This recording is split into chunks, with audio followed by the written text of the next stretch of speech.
सभी लोगों को जय हिंद। आज से हम स्टार्ट कर रहे हैं इतिहास। इतिहास में पहले हम समझते हैं कि इतिहास का पहले आज परिचय समझेंगे और इतिहास के देखेंगे कितने कालखंडों में बांटा गया है और इतिहास है क्या। तो पहले से समझते हैं हम इतिहास। इतिहास का मतलब ये होता है कि जो पुरानी घटनाएं हैं, जो समय है, जो कालखंड है, सारी चीजों का लेखा जोखा जो होता है, यह सारी घटनाओं का लेखा जोखा होता है, उसे क्या बोलते हैं? हम इतिहास बोलते हैं। ठीक है। अब इतिहास का पहले हम परिचय देखते हैं, फिर इसके बाद आगे बढ़ेंगे। अब ये कह रहा है कि ये अतीत, जो अतीत का मतलब होता है जो बीता हुआ कल, जो बीत चुका है उसे क्या बोलेंगे? अतीत। अतीत का जो अध्ययन, अतीत का जो अध्ययन किया जाता है उसे क्या बोलते हैं? हम इतिहास बोलेंगे। क्या? अतीत का जो अध्ययन। अतीत का मतलब ऐसा कि पहले जैसे कि सिकंदर है, सिकंदर ने जो लड़ाई लड़ी थी, कहाँ लड़ी थी, सारी चीजों, सारी घटनाओं का जो लेखा जोखा होता है वो तो बीत चुका है ना, तो वो लिख के फिर पुनः दोहराए आ जाए उसे क्या बोलते हैं? अतीत। जो अतीत का अध्ययन किया जाता है उसे क्या बोलते हैं? हम हिस्ट्री बोलते हैं। क्या बोलते हैं? हिस्ट्री। तो समझते हैं अतीत के अध्ययन को क्या बोलते हैं? हिस्ट्री। और इतिहास के जनक, इतिहास के जनक या इतिहास के पापा या इतिहास के पिता के नाम से कौन जाने जाते हैं? हेरोडोटस। क्या कौन जाने जाते हैं? हेरोडोटस। फिर कह रहा है कि फिर इतिहास के जनक। अब इतिहास के जनक का मतलब होता है कि इतिहास को जो लिखना लिखना या पढ़ना सबसे पहले देन किसकी थी? किनकी? हेरोडोटस की। उन्होंने कहा कि जो अभी जो घटनाएं हो रही हैं, तो उनका जो घटनाओं का लेखा जोखा रखेंगे ना, तो भविष्य में ये चीजें, जो आने वाली संतान है, जो आने वाली पीढ़ियां हैं, उनको ये चीजें तरोताजा होके सुनाई जाएंगी। जैसे अगर हिस्ट्री में कहीं लिखा नहीं होता कि अकबर कौन था, बाबर कौन था, और या कोई अंग्रेज यहाँ आया था कि कौन था, सबसे पहले कौन आया, तो जो अब जो वर्तमान में जो पढ़ रहे हैं, तो इसकी जानकारी हमको कि बुकों से तो मिल रही है, नहीं तो वैसे तो कुछ पता नहीं था, ना कुछ पता रहता। ठीक है ना। तो यहाँ समझते हैं कि इतिहास के जनक के नाम से कौन जाने जाते हैं? हेरोडोटस जाने जाते हैं। फिर इसके बाद समझते हैं मानव जाति। अब मानव जाति की बात आई है तो मानव जाति का पालनहार कह रहा, मानव जाति का पालनहार। अब महाद्वीपों की संख्या 7 है। सबसे पहले जो मानव जाति की उत्पत्ति हुई थी, कहाँ से हुई थी? या मानव जाति, हाँ ये कह लो कि जहाँ मानव जाति जहाँ से प्रारंभ में शुरुआत हुई थी, कहाँ से हुई थी? अफ्रीका महाद्वीप से। वहां जो मानव थे, पहले कैसे मानव थे? वन मानुष या आदि मानव? कैसे मानव? वन मानुष या आदि मानव। वहां व्यक्ति सभ्य नहीं था, सभ्यता नहीं सीखा था। फिर इसके बाद फिर बोलते हैं कि ये एशिया महाद्वीप है। कौन सा महाद्वीप है? एशिया। जबकि सभ्यता का पालनहार किसे कहते हैं? एशिया महाद्वीप को। यहाँ व्यक्ति एक समूह में रहना सीख गया, मतलब कि आपस में झुंडों में रहना सीख गया, धीरे धीरे समझदारी या ज्ञान की बातें करने लगा। यहाँ का जो बैल मानव थे, एकदम कौन सा मानव? बैल मानव। यहाँ आदमी धीरे धीरे क्या हो गया? सभ्य मानव। इसीलिए कहते हैं कि जो मानव जाति का पालनहार है, जहां मानव जाति का पालन अफ्रीका, और जहां मानव जाति ने सभ्यता सीखी है वो क्या बोलते हैं? जिस मानव जाति ने जहां सभ्यता सीखी है उसको हम बोलेंगे एशिया। जैसे कि बच्चा है तो बच्चा तो माँ बाप पैदा कर देता, तो कुछ बच्चा के जो माँ बाप के संस्कार होते हैं, बाकी जो स्कूल में भेजा जाता है बच्चा को, तो वहां कुछ अपने आप को बदलता है, वहां बहुत कुछ सीखने को मिलता है। समझ गए ना बात को। तो फिर इसके बाद हम समझते हैं ये पाषाणकालीन सभ्यता। पाषाणकालीन सभ्यता की खोज, जो पाषाणकालीन सभ्यता है इसकी खोज सर्वप्रथम किसने की थी? तो ये थे हमारे रॉबर्ट ब्रूथफोर्ट ने। पाषाणकालीन सभ्यता की सर्वप्रथम खोज किसने की थी? रॉबर्ट ब्रूथफोर्ट ने। फिर इसके बाद ये भारतीय पुरातत्व का पिता, भारतीय पुरातत्व का पिता, क्वेश्चन आता है याद रखिएगा।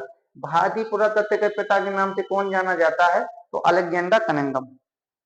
याद रखिए, भारतीय पुरातत्व के पिता के नाम से अलेक्जेंडर कनिंघम। फिर इसके बाद कह रहा है कि लिखावट के आधार पर नामकरण, जो मतलब कि जो लिखावट के आधार पर नामकरण किया था। नामकरण का मतलब होता है किसी का जैसे नाम रखते हैं, मम्मी पापा है, जब नामकरण होता है तो या मुंडन या नामकरण, ये अलग अलग ये संस्कार होते हैं। तो लिखावट के आधार पर क्या है?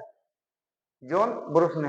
फिर अगला है अब मिलने वाली धातु के आधार पर, जहां धातु मिल गई वहीं वही नाम रख दिया। जैसे कि ताम्रपाषाण काल, जो मतलब पाषाण काल का सबसे अंतिम वाला काल होता है, कौन सा? ताम्रपाषाण। वहां क्या मिल गई थी? धातु, तो उसको क्या रख दिया? तो मिलने वाली धातु के आधार पर क्या रख दिया है? नाम। तो किसने रखा था? क्रिश्चियन थॉमस ने। किसने? वो क्रिश्चियन थॉमस ने।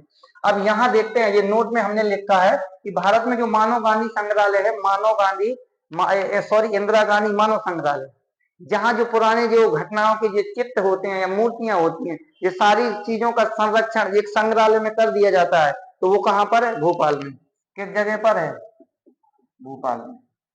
किस जगह पर है? भोपाल में। फिर इसमें जैसे विश्व में सबसे बड़ा पहले कौन था, कोपनहेगन। अब वर्तमान में जो हो गया तो देख लीजिएगा, ठीक है। अब जिसको ये स्क्रीनशॉट लेना है तो ले सकता है, हम आगे बढ़ते हैं, ठीक है। अब समझते हैं, समझते हैं कि हिस्ट्री। अब हिस्ट्री को कितने कालखंडों में बांटा, 3। कितने में बांटा, 3। पहले का क्या नाम है, प्रागैतिहासिक काल, फिर आधि ऐतिहासिक काल, ऐतिहासिक काल। पहले इसको समझते हैं, प्रागैतिहासिक काल। प्रागैतिहासिक काल है, यहाँ जब जो मानव था न तो लिखना जानता था न पढ़ना जानता था।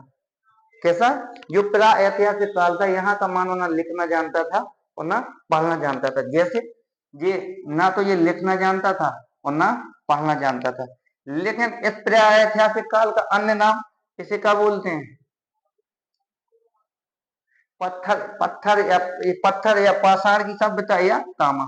या कह देंगे कि सबसे पहले जो खोजी गई धातु थी प्रागैतिहासिक काल में, क्या खोजी गई थी, तामा धातु। ताम्र पाषाण काल भी इसका नाम है और स्टोन पाषाण काल भी इसका नाम है। समझ गए ना। प्रागैतिहासिक काल में कौन सी धातु खोजी गई थी, तामा। न व्यक्ति पढ़ सकता था और न लिख सकता था। यहाँ पेवर था व्यक्ति जो वन मानव टाइप था, वैसे मानव था। फिर इसके बाद देखते हैं आदिवासी काल, तो यहाँ व्यक्ति लिख सकता था। यहाँ जो व्यक्ति था यहाँ लिख सकता था लेकिन पढ़ नहीं सकता था। कोई भी व्यक्ति है, जैसे कि अब ऐसे कोई भी ऐसी चीजें हम लिख दें अजीब प्रकार की, जैसे चाइनीज भाषा में कोई लिखता है तो ये लिख तो सकता है लेकिन व्यक्ति पढ़ नहीं सकता। क्या कर सकता है, लिख तो सकता है लेकिन व्यक्ति पढ़ नहीं सकता है। तो ये समझ गए बात को तुम। तो अब तीसरा देखते हैं, ये देखेंगे तीसरा, ऐतिहासिक काल। तो ऐतिहासिक काल में व्यक्ति लिख भी सकता था, ऐतिहासिक काल में व्यक्ति लिख भी सकता था और पढ़ भी सकता था। याद रखिएगा। इसी ऐतिहासिक काल को कौन सी सभ्यता बोलते हैं, लोह युगीन सभ्यता। इसको कौन सी, कांस्य युगीन सभ्यता। इसको कौन सी, ताम्र युगीन सभ्यता। प्रागैतिहासिक काल को किस युगीन सभ्यता बोलते हैं, ताम्र युगीन। और आधि ऐतिहासिक काल को कौन सी, कांस्य युगीन बोलेंगे। और ऐतिहासिक काल को बोलेंगे लोह युगीन। ठीक है। तो कौन पढ़ सकते थे, हम ना लिख सकते थे ना पढ़ सकते थे, प्रागैतिहासिक काल। और खाली लिख भर सकते थे, आधि ऐतिहासिक काल। और लिख और पढ़ सकते थे, ऐतिहासिक काल। इसको कौन, ताम युगीन या पत्थर युगीन, या इसको कांस्य युगीन सभ्यता या लोह युगीन। ये बात क्लियर हुई। जिसको स्क्रीनशॉट लेना तो ले सकता है। आगे हम स्लाइड देखते हैं, ठीक है। अब आगे स्लाइड देखेंगे। फिर ये कह रहा है कि प्रागैतिहासिक काल। अब प्रागैतिहासिक काल को कितने भागों में बांटा है, क्वेश्चन पूछ सकता है। प्रागैतिहासिक काल को कितने भागों में बांटा है, तो 4 भागों में। कितने भागों में, 4। अब एक बारी बारी से पढ़ते हैं। वैसे इसी को क्या बोलते हैं, पाषाण काल। हमने कहा था स्टोन काल या पत्थर काल बोलते हैं प्रागैतिहासिक काल को। अब पाषाण काल है। अब ये पाषाण काल का जो डेट है, ये पाषाण काल का जो डेट दी है, कहां से कहां तक, 25 लाख ईसा पूर्व से 12,000 ईसा पूर्व तक। कितना, 25 लाख ईसा पूर्व से 12,000 ईसा पूर्व तक। इसको प्रागैतिहासिक काल में जो 4 कालखंड में बांटे गए थे, यहाँ तक ये चले हुए हैं। ठीक है। तो पहले हम समझते हैं पुरापाषाण काल। कितना काल, इसमें कितने काल हैं प्रागैतिहासिक काल में, पाषाण काल को 4 भागों में बांटा है। तो पहला काल समझते हैं। तो पहला काल कह रहा है कि पुरापाषाण काल। अब पुरापाषाण काल में जो मानव थे, मानव की उत्पत्ति तो हो गई थी, ठीक है, मानव ने जन्म धरती पे ले लिया था, लेकिन यहाँ का मानव शब्द नहीं था। यहाँ जो आदि मानव थे, कौन, कहते हैं कि पहले आदि मानव कहाँ रहते थे, एक कहावत है, तो उनकी जंगल में रहते थे। कहाँ रहते थे, आदि मानव जंगल में। तो यहाँ पर खाना बदोश। अब खाना बदोश है ये, तो अभी इसका समझते हैं खाना बदोश क्या होता है। तो खाद्य संग्राहक, एक खाद्य संग्राहक। और इसके बाद आखेट, और इसके बाद समझते हैं आग, और फिर समझते हैं चित्रकारी। जो पुरापाषाण काल का व्यक्ति था, ठीक है, एक पूरा खाना बदोश था। खाना बदोश का मतलब होता है कि कहीं भी खाना मिला उसे, यहाँ है आज 2 किलोमीटर दूर मिलेगा या 4 किलोमीटर दूर मिलेगा, तो खाना की तलाश में यहाँ का व्यक्ति घूमता रहता था। उसका उद्देश्य क्या था, ना पैसा कमाना, ना धन जुटाना, ना खेती करना, ना कुछ करना। जानकारी नहीं थी कि खेती भी की जाती है, ये भी जानकारी नहीं थी गाड़ी बना के, चील गाड़ी बना के उड़ा जाता है और फिर घूमा जाता है। तो यहाँ उसको खाली ये पता था कि मुझे भूख लगती है, मुझे खाना चाहिए, बाकी दुनिया से मतलब नहीं था, ना कंपटीशन था कि मुझे ये चीज जोड़नी है कि वो चीज जोड़नी है। तो ये खाना बदो समझ गए। अब खाद्य संग्रह, खाद्य संग्रह का मतलब ये होता है कि खाद्य संग्रह का मतलब है कि खाना है तो ये खाना बदोश है, तो खाना तो घूम फिर के खाएगा और खा करेगा, खाना जुटाएगा। एक तो पूर्ण रूप से उसे खाने से मतलब था, बाकी किसी से नहीं। आखेट, अब खाना के लिए क्या जरूरी है? आदि मानव क्या करते थे? शिकार। तो शिकार, जो पशु पक्षी थे उनका क्या करते थे? शिकार। आर्किट मीन्स होता है शिकार करना, तो शिकार करते थे। और फिर आग की खोज और चित्रकारी। अब पूछेंगे आग की खोज किस काल में हुई है? तो आग की खोज पुरापाषाण काल में। खाना बदोश किस काल में? पुरापाषाण काल में। ठीक है। और खाद्य संग्रह पुरापाषाण काल में। आखेट पुरापाषाण काल में। शिकार किस काल में करता था? पुरापाषाण काल की, मध्यपाषाण काल की, नवपाषाण काल की, ताम्रपाषाण काल में। तो किसमें? आग की खोज पुरापाषाण काल में सबसे पहले गई। सबसे पहले मानव ने क्या खोजा था? सबसे पहले आग। क्या? आग। अब आग के बाद ये क्या है? चित्रकारी। और मानव पहले चित्र भी बनाना सीख गया था पुरापाषाण काल में। जैसे ऐसे बना दिया, कोई ऐसे धनुष बाण लेके ऐसे, और यहाँ एक तीर ऐसे लगा दिया है, तो पत्थर के औजार बनाता था। क्वेश्चन पूछता है पत्थर के सबसे बड़े औजार किस काल में थे? पुरापाषाण काल में। किसके बने थे? पत्थर। पत्थर के औजार किस काल में? पुरापाषाण काल में। फिर यहाँ पर पढ़ते हैं हम मध्यपाषाण काल। कौन पढ़ेंगे? मध्यपाषाण काल। मध्यपाषाण काल को समझते हैं बारी बारी से। पहले ये कौन सा काल है? मध्यपाषाण काल। दूसरे काल का नाम क्या है? मध्यपाषाण काल। ये है माइकोलिथ। माइकोलिथ ये हो गया हमारा माइकोलिथ की खोज मध्यपाषाण काल में। फिर अंत्येष्टि। अंत्येष्टि का मतलब होता है कि यहाँ जो मानव था, मानो ये चलते आ पता कि यहाँ जो मानव था, मानव जो मानव है, जो मरने के बाद, मृत्यु होने के बाद अंतिम संस्कार करना सीख गया था। उसी को क्या बोलते हैं? अंत्येष्टि। ठीक है। और फिर और यहाँ इस वाले काल में, पुरापाषाण काल में औजार बड़े थे, छोटे औजार किसमें हो गए थे? मध्यपाषाण काल में। समझ गए ना बात को? अब आगे देखते हैं। अब यहाँ देखते हैं, अब ये हमारा नवपाषाण काल है।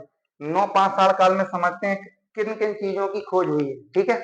नवपाषाण काल में देखिए, जैसे खेती, मानव खेती करना किस काल में सीख गया था? नवपाषाण काल में। क्वेश्चन पूछता है, याद रखिएगा। सबसे पहले मानव खेती करना कहाँ सीखा था? वहां पर नवपाषाण काल में। फिर इसके बाद स्थायी निवास, मतलब बसना सीख गया था, स्थायी निवास रहने लगा था। पहले घूम फिर के अपना गुजारा कर सकता, जहां शिकार मिली वहीं रह जाता था। लेकिन अब फिर मानो स्थायी निवास, दिन भर शिकार कहीं भी करेगा, लेकिन अपना जहाँ स्थायी निवास है, रात में वहां पर अपना रुकता था और ठहरता था। फिर इसके बाद देखते हैं पशुपालन। फिर मानो पशु भी पालने लग गया। क्या पालने लगा? अब पूछेगा कि पशुपालन किस काल में? तो नवपाषाण काल में, पुरापाषाण काल में, मध्यपाषाण काल में, कि ताम्र? तो किस काल में? ताम्रपाषाण काल में ना होके नवपाषाण काल में। फिर इसके बाद पहिया। पहिया की खोज किस काल में हुई? नवपाषाण काल में। मनका या घड़ा बनाने की खोज किस काल में? नवपाषाण काल में। सबसे पहले पाला गया कुत्ता। जानवर कौन सा था? कुत्ता। सबसे पहले पाला गया जानवर कुत्ता। पहिया की खोज नवपाषाण काल में। ठीक है। मनका बनाने की खोज नवपाषाण काल में। पशुपालन नवपाषाण काल में। स्थायी निवास नवपाषाण काल में। खेती नवपाषाण काल में। और रात की टीले की खोज भी कहाँ हुई है? नवपाषाण काल में। तो ये नवपाषाण काल समझ गए ना? अब हम देखते हैं ताम्रपाषाण काल। जो आखिरी वाला काल था कौन था? ताम्रपाषाण काल। तो ताम्रपाषाण काल में देखेंगे तो तांबे की खोज किस काल में हुई थी? ताम्रपाषाण काल में। क्वेश्चन याद रखिएगा, तांबे की खोज ताम्रपाषाण में, पहिए की खोज नवपाषाण काल में, छोटे हथियार तो तुम क्या बताओगे? मध्यपाषाण काल में, आग की खोज पुरापाषाण काल में। तो ये है। अब नोट करके, यहाँ नोट में हम समझेंगे कि नोट का मतलब होता क्या है। तो किसी के साथ, सबसे पहले किसी के साक्ष्य कहाँ मिले थे? मिले नवपाषाण काल में। किस जगह पे मिले थे? तो मेहरगढ़। ये मेहरगढ़ कहाँ पर है? मेहरगढ़ तुम्हारा पाकिस्तान में। लेकिन पाकिस्तान में कहाँ पर? तो ये दो पहाड़ियां थी, एक सुलेमान पहाड़ी और एक कीथर पहाड़ी। ये बलूचिस्तान का एरिया था, वहां पर ये दोनों, सुलेमान की पहाड़ी और कीथर की पहाड़ी। समझ गए ना बात को? सुलेमान और कीथर की पहाड़ी, और ये बलूचिस्तान पाकिस्तान में। तो सबसे पहले खोजा गया जो कहते हैं अनाज, तो गेहूं और जौ। तो लगा के पहले आइएगा कौन? गेहूं। क्या लगा के आइएगा? गेहूं। कहां पर? मेहरगढ़ में। खोजा गया गेहूं जो कहां पर? मेहरगढ़। मेहरगढ़ कहां पर? पाकिस्तान। किस एरिया में? बलूचिस्तान। कौन सी पहाड़ी? सुलेमान पहाड़ी और कीथर पहाड़ी। चलो आगे देखते हैं, ये स्क्रीनशॉट ले सकते हैं, देखो आगे। फिर इसके बाद ये आ गया है बुरझों। मालिक के साथ कुत्ता को भी दफनाया जाता था। इसका समझ में मतलब ये आता है कि कुत्ता मालिक से अधिक प्रेम करता था। साथ में दोनों की तो मौत होती नहीं होगी। ये ऐसा है कि मालिक खत्म हो गया तो कुत्ता भी मर जाएगा, ऐसा नहीं है। अगर शायद मालिक खत्म हो गया तो उसके कुत्ता को भी उसके साथ में मार गया, जैसे भी जिंदा दफनाया जाता होगा।